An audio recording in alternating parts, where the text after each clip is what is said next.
Opposition نے فروری میں by election میں اور پھر مارچ میں سینٹ انتخابات میں حصہ لینے کا اعلان بھی کر دیا ہے، مگر 31 جنوری کو جو حکومت کو ڈیڈ لائن دی تھی اس پر بھی قائم ہے، مگر حکومت اب گھبرا نہیں رہی ہے۔ آج بھی اپوزیشن کی طرف سے ریلی کی گئی، مولانا فضل الرحمان نے خطاب کیا۔ اس ریلی میں نون لیگ کی طرف سے احسن اقبال صاحب نے، پیپلز پارٹی کی طرف سے فرحت اللہ بابر صاحب نے شرکت کی، اور اب حکومت کہہ رہی ہے کہ جی آپ آ جائیں، اگر آپ نے اسلام آباد بھی آنا ہے، آپ آ کر الیکشن کمیشن کے باہر بھی آپ نے احتجاج کرنا ہے تو کریں۔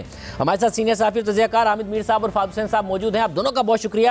حامد میر صاحب، اب جو حالات ہو گئے ہیں اس کے بعد یہ معاملہ اس طرف جا رہا ہے کہ اپوزیشن اپنی فیس سیونگ ڈھونڈے گی، کوئی سمجھوتا کرے گی، یا واقعی حکومت کے لیے کوئی خطرہ رہ گئی ہے؟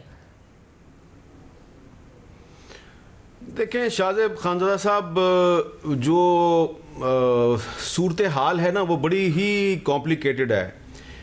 ایک طرف تو ایک یہ تاثر ہے کہ جی اپوزیشن جو ہے اس کے تحریک جو ہے اس میں اب جان نہیں رہی، لیکن دوسری طرف یہ جو پی ڈی ایم نامی اتحاد ہے، اس میں جو کچھ بڑی پارٹیاں ہیں انہوں نے بیک ڈور چینلز جو ہیں وہ جو کھولے ہوئے ہیں، جو کہ پہلے انہوں نے نہیں کھولے ہوئے تھے، تو وہ کوئی یہ تاثر دیتے ہیں اس طرح کا جیسے یہ حکومت آلریڈی ختم ہو چکی ہے، اور حکومت ختم ہونے کے بعد جو نیا سیٹ اپ ہے اس میں اپنا شیئر لینے کے لیے اب وہ ایک دوسرے کے خلاف سازشیں کر رہے ہیں اور ایک دوسرے کے سے کچھ باتیں چھپا رہے ہیں، اور بڑی ایک انٹرسٹنگ، بڑی دلچسپ لیکن بہت ہی کمپلیکیٹڈ سچویشن ہے۔ خاص طور پہ جب ہم پرائیویٹلی کو بات کرتے ہیں پیپلز پارٹی کے لوگوں سے، تو ان سے جب یہی ہم سوال کرتے ہیں جو سوال آپ نے مجھ سے کیا ہے کہ بھئی آپ بائی الیکشن میں بھی حصہ لے رہے ہیں، آپ سینٹ میں بھی کے الیکشن میں بھی حصہ لے رہے ہیں، تو یہ آپ نے جب یہ کرنا تھا تو پہلے آپ نے یہ چیزوں کا خیال کیوں نہیں کیا، یہ چیزیں آپ نے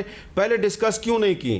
تو وہ کہتے ہیں جی سچویشن چینج ہو گئی ہے اور اب ہمیں اپنے فیوچر کا دیکھنا ہے۔ جب ہم ان سے پوچھتے ہیں کہ یہ بتائیے کہ آپ کی گفتگو سے تو ایسا لگ رہا ہے کہ یہ عمران خان کی حکومت ختم ہو گئی ہے اور اب آپ نئے سیٹ اپ میں اپنا حصہ تلاش کر رہے ہیں، بلکہ آپ تو یہ اس طرح کی باتیں کریں کہ الیکشن ہونے والا پاکستان میں نیا، تو وہ یہ نہیں بتاتے کہ یہ حکومت کس طرح جائے گی، اور شاید وہ چیزیں کچھ چھپاتے بھی ہیں۔ اسی طرح آپ دیکھیں کہ مسلم لیگ نون کے کچھ جو سینئر رہنما ہیں ان کا ایٹیچیوڈ بھی جو ہے وہ اچانک تبدیل ہوا ہے۔ انہوں نے بھی ضمنی الیکشن میں حصہ لینے کی حمایت شروع کر دی، وہ بھی سینٹ کے الیکشن میں حصہ لینا چاہتے ہیں۔ تو آج جو بنو میں جلسہ ہے اس جلسے میں بلاول بھٹو زرداری بھی نہیں تھے، مریم نواز شریف صاحبہ بھی نہیں تھیں، لیکن مولانا فضل الرحمان نے ایک بڑا جلسہ کر دکھایا آپ کو۔ تو ایسا لگتا ہے کہ اب جو پی ڈی ایم کی جو جماعتیں ہیں وہ مولانا فضل الرحمان کے ساتھ اب صرف ایک ہی نقطے پہ اتفاق کرتی ہیں، اور وہ نقطہ یہ ہے کہ اسلام آباد کی طرف لانگ مارچ کرنا ہے، اور دوسری طرف یہ جماعتیں جو ہیں یہ بیہائنڈ دا سین کچھ ایسا جوڑ توڑ کر رہی ہیں، ایسی کو گفتگو کر رہی ہیں، باتیں کر رہی ہیں جس میں ان کے اپنے اختلافات بھی جو ہیں وہ آہستہ آہستہ بڑھتے جا رہے ہیں، لیکن ساتھ ہی ساتھ یہ بھی ہمیں تاثر ملتا ہے کہ شاید ان کے خیال میں حکومت ختم ہونے والی ہے۔ تو یہ ایک بڑی ہی اسلام آباد میں پیچیدہ لیکن بڑی دلچسپ صورتحال ہے۔ فاضل صاحب، 31 جنوری کی ڈیڈ لائن تو فارغ ہی سمجھی جائے، کیونکہ مارچ تک انہوں نے نا لانگ مارچ کرنا ہے اور سینٹ انتخابات میں بھی حصہ لینا ہے۔ اس کے بعد بھی آپ کو کوئی پی ڈی ایم کا ایسا معاملہ نظر آتا ہے کہ یہ حکومت کے لیے کوئی خطرہ رہ گئی ہو؟ شاہزیب صاحب، میرا خیال ہے پی ڈی ایم کے ساتھ جو ایک بڑا مسئلہ ہوا ہے وہ یہ ہوا ہے کہ ان کی جو ایک اسٹریٹجی تھی، جو بھی اسٹریٹجی تھی، وہ اب کافی حد تک کمزور ہوتی نظر آ رہی ہے۔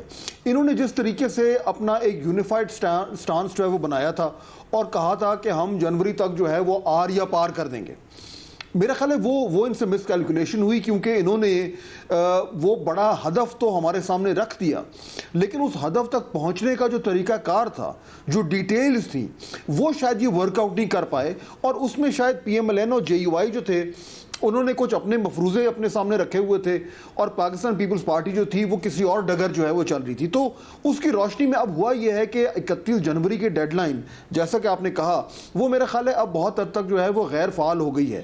الیکشن ہوں گے، ضمنی الیکشن ہوں گے، سینٹ الیکشن ہوں گے، اس کے بعد اب یہ کہا جا رہا ہے کہ موسم بہتر ہوگا تو لانگ مارچ ہوگا، لیکن میرا خیال ہے تب تک جو مومنٹم یہ بنا رہے تھے 3-4 مہینے سے، اس مومنٹم کو یہ چند ایک ریلی سے برقرار رکھنا جو ہے وہ مشکل ہوگا، کیونکہ اس مومنٹم میں وہ کانٹ نہیں ہے جس کی ضرورت ہے۔ تو میرا خیال ہے حکومت کے اوپر اگر کوئی خطرہ تھا بھی صحیح تو بہت حد تک وہ کم ہو گیا ہے۔ اور یہ حکومت کی اپنی کسی حکمت عملی کی وجہ سے ہوا آپ کے خیال میں، یا خود اپوزیشن نے بڑی ان ریئلسٹک اپنے لیے ڈیڈ لائنز رکھی تھی، نہ موسم کا خیال کیا، نہ سینٹ انتخابات کا پہلے دیکھا اور حکومت کو ڈیڈ لائنز دے دیں؟ میرے خیال میں دونوں طرف جو ہے وہ یہ اس کا کریڈٹ اور بلیم جو ہے وہ دیا جا سکتا ہے۔ اپوزیشن نے اپنا ہوم ورک درست نہیں کیا، جو آپس کے جو پارٹی کے مفادات تھے ان کو وہ اس طریقے سے ضم نہیں کر پائے۔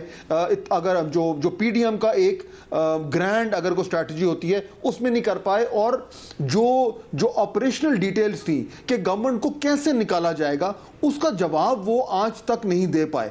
گورنمنٹ کی طرف سے میرے خیال میں ایک انہوں نے کام جو ہے وہ بڑا مؤثر کیا ہے، وہ یہ کہ جو بیانیہ بنایا ہے انہوں نے، وہ اس سے انہوں نے استعفوں کا معاملہ جو ہے وہ عمران خان، وزیر اعظم عمران خان کے استعفے سے گھما کر اور اپوزیشن کے استعفوں پہ ڈال دیا۔ تو پوری جو ڈیبیٹ کا رخ تھا وہ بڑی مؤثر طریقے سے گورنمنٹ نے جو ہے وہ موڑ کر اپوزیشن پہ ڈالا اور ان کو ایک دفاعی پوزیشن اپنانے پر مجبور کیا۔ اور حامد میر صاحب، یہ اس وقت ایسا لگتا ہے جیسے نون لیگ یہ تاثر دیتی ہے کہ ہم تو جی دونوں طرف ہی راضی ہیں، اگر مولانا کی بات مان لی جائے اس پر بھی راضی ہیں، ورنہ پیپلز پارٹی کی بات مان لیں گے، بس ہم چاہتے ہیں پی ڈی ایم کا پلیٹ فارم نہ ٹوٹے۔ مگر مولانا اور پیپلز پارٹی میں کیا واقعی بہت زیادہ اختلافات ہیں؟ 27 دسمبر کو مولانا سندھ نہیں آئے، اس کے بعد بلاول بھٹو زرداری بھی نہیں نظر آئے ہیں کسی ایسے یونیفائڈ پلیٹ فارم پر، تو کیا اختلافات زیادہ ہو گئے ہیں؟ دیکھیں شاہزیب صاحب، ایک بڑی سمپل چیز ہے، اس سے آپ کو ساری بات سمجھ آ جائے گی۔ دیکھیں جو پیپلز پارٹی نے جو بڑے بڑے جلسے کیے ہیں ابھی تک، جو ایونٹس کیے ہیں، وہ دراصل پی ڈی ایم کے ایونٹس نہیں تھے۔ جو انہوں نے 18 اکتوبر کو کراچی میں جلسہ کیا، وہ 18 اکتوبر کو ہر سال سانحہ سارساز کا جلسہ کرتے ہیں۔ پھر انہوں نے 30 نومبر کو جو ملتان میں کیا تو وہ ہر سال یوم تاسیس مناتے ہیں، انہوں نے منانا ہی منانا تھا۔ پھر انہوں نے جو 27 دسمبر کو جلسہ کیا وہ پی ڈی ایم کا جلسہ تو نہیں تھا، وہ تو محترمہ بینظیر بھٹو کی شہادت کا جلسہ ہر سال وہ کرتے ہیں۔ تو انہوں نے اپنے جلسے جو ہیں ان کو پی ڈی ایم کے جلسوں کا رنگ دیا اور کہا جی ہم یہ پی ڈی ایم کی قیادت بھی یہاں پہ آ رہی ہے۔ تو پیپلز پارٹی نے کوئی پی ڈی ایم کا ہٹ کے کوئی اسپیشل جلسہ کوئی نہیں کیا۔ کوئٹہ میں جلسہ تھا، وہاں پہ بلاول صاحب نہیں گئے، پشاور کے جلسے میں وہ آ گئے، لاہور کے جلسے میں وہ گئے، لیکن یہ جلسوں کی میزبانی کوئی اور جماعتیں کر رہی تھیں۔ اب یہ ساری صورتحال جو ہے اس کو آپ سامنے رکھیں، اس میں آپ یہ بالکل یہ کہہ سکتے ہیں کہ پی ڈی ایم کی جماعتیں جو ہیں ان کی جو حکمت عملی تھی، ان کی جو اسٹریٹجی تھی، اس میں کمزوریاں تھیں۔ لیکن دوسری طرف میں بالکل بھی اس بات سے اتفاق نہیں کرتا کہ حکومت جو ہے وہ بالکل ریلیکس ہے اور بالکل ٹھیک جا رہی ہے اور اس کو اب کوئی خطرہ نہیں ہے۔ حکومت کی اس وقت ساری کی ساری توجہ صرف اور صرف اپوزیشن پہ ہے۔ حکومت جو بڑے فیصلے کر رہی ہے وہ ان فیصلوں کا مقصد یہ ہے کہ کسی طریقے سے جو اپوزیشن کی جو اسٹریٹجی ہے، اپوزیشن کی تحریک ہے، اس کو ناکام بنایا جائے۔ کبھی وہ سینٹ کا الیکشن پیچھے لے آتے ہیں، کبھی وہ کہتے ہیں جناب کہ ہم جو سیکرٹ بیلٹ ہے اس کو ختم کرنا چاہتے ہیں، اس کے لیے ہمارے سے تعاون کریں۔ اور اب ایک طرف کوئٹہ میں جو ہے وہ ہزارہ برادری کا دھرنا چل رہا ہے، وزیر اعظم جو ہے وہ ترجمانوں کے اجلاس میں اس پہ بات نہیں کرتے، وہ اپنے ترجمانوں سے کہتے ہیں کہ پیپلز پارٹی پہ اٹیک کر دو، پیپلز پارٹی کی کرپشن کو سامنے لے کے آؤ، کیونکہ ان کو شک پڑ رہا ہے یا ان کے پاس کوئی انفارمیشن ہے کہ شاید پیپلز پارٹی جو ہے وہ کوئی ایسا گیم پلان جو ہے اس کا حصہ بن رہی ہے جس کا الٹیمیٹلی تحریک انصاف کی حکومت کو نقصان ہوگا۔ تو اس میں یقیناً مجھے تو کوئی شک نہیں ہے کہ مولانا فضل الرحمان اور پیپلز پارٹی کے درمیان معاملات ٹھیک نہیں ہیں، لیکن دوبارہ یہ کہوں گا کہ مولانا فضل الرحمان نے آج بلاول بھٹو زرداری اور مریم نواز شریف صاحبہ کے بغیر جو بنو میں ایک بڑا جلسہ کر دیا ہے، تو انہوں نے یہ میسج دے دیا ہے صرف حکومت کو نہیں بلکہ ان دونوں پارٹیوں کو بھی کہ میں آپ کے بغیر بھی اتنے بندے اکٹھے کر سکتا ہوں، اور اگر وہ اتنے بندے اسلام آباد میں لا سکتے ہیں تو یقیناً پھر ان کو ان دونوں پارٹیوں کی ضرورت نہیں۔ اور ویسے بھی مولانا فضل الرحمان کے جو ان کے ارد گرد جو لوگ ہیں وہ ان کو یہ اکثر میں نے خود کہتے سنا ہے کہ ہمیں پیپلز پارٹی کی اسلام آباد کے لانگ مارچ کے لیے تو ویسے بھی ضرورت نہیں ہے، ان کے پاس تو اسلام آباد راولپنڈی میں بندے ہی نہیں ہیں۔ لیکن پیپلز پارٹی کا اپنا انٹرسٹ اس بات میں ہے کہ وہ پی ڈی ایم میں موجود رہے، اس کا حصہ بنی رہے، کیونکہ اگر وہ پی ڈی ایم میں رہے گی تو اس کی بارگیننگ پوزیشن بنے گی۔ تو پی ڈی ایم کے اندر رہ کے پیپلز پارٹی نے اپنی بارگیننگ پوزیشن کو مضبوط بنایا ہے، لیکن مولانا فضل الرحمان نے آج بنو میں بلاول اور مریم نواز شریف کے بغیر ایک جلسہ کر کے انہوں نے اپنی پوزیشن کو زیادہ مضبوط بنا لیا ہے۔ اور عمران خان صاحب جو ہیں وہ بھلے تاثر جو بھی دیں، ان کے وزراء تاثر جو بھی دیں کہ پی ڈی ایم ٹوٹ گئی ہے، اختلافات ہو گئے ہیں، لیکن ان کی توجہ پاکستان کے نیشنل ایشوز پہ نہیں ہے، ان کی توجہ عوام کے مسائل پہ نہیں ہے، ان کی توجہ صرف اور صرف پی ڈی ایم پر ہے۔ اس کا مطلب یہ ہے کہ پی ڈی ایم بدستور ان کے لیے خطرہ ہے۔ فاضل صاحب، آپ کیا دیکھ رہے ہیں؟ آپ کو لگ رہا ہے کہ حکومت کے پاس ظاہر اب 2.25 سال نکل گئے، وزیر اعظم نے خود نے بھی اپنی کارکردگی کے حوالے سے اعتراف کیا، تیاری نہ ہونے کا بھی اعتراف کیا، اب جب کہتے ہیں کہ ہماری تیاری ہو گئی ہے تو کیا اس تیاری کے ساتھ فوکس بھی ہے کہ معاشی ترقی ہو، معیشت بہتر ہو، کارکردگی پر فوکس ہو، یا آپ کو ابھی بھی وہ فوکس نہیں نظر آ رہا ہے؟